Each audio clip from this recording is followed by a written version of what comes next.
是跟我联系了是吧？对。哪几个问题了？你跟我讲。这个就是后门锁块调不好了。有2次。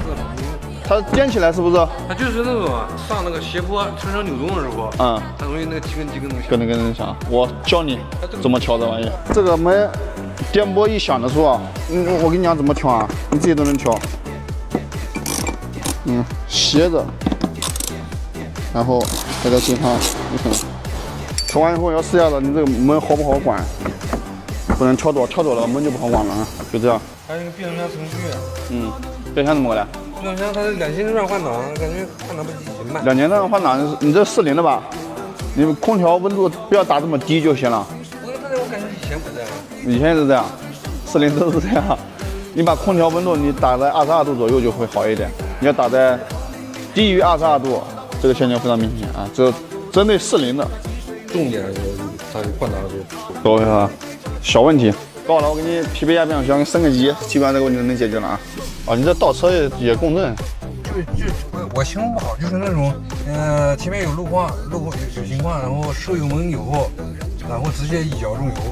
刚才有冲一下子降档的时候。对啊，就是快停的时候，车往前冲，是快油门平时油门踩的比较柔还是？踩的比较柔了，你就要用手动模式拉一拉。我先给你把离合器匹配一下子。这的话，8.0。变速箱也学习了，门也调了，试一下子都。有效果吧？偶尔要就是让它激烈驾驶，让驾驶体验能提升不少。所以我从公摩过来修这个物体，正好整个系统性的搞一下。感觉就以前踩着油门嘛，就感觉比较发闷，就是没劲着老这样说一直往上上不去，它就不换挡。我给你质检一下。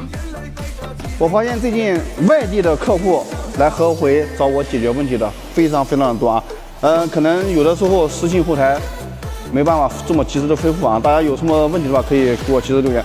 这台 i4呢也是的，在奔赴当地几个小问题解决不了，一个后门这个车身扭曲的时候异响，第二个就是换挡顿挫，然后动力开起来差一点了啊。顺便做个大保养。我看那天跟我讲这么便宜，2000多块钱做个大保养。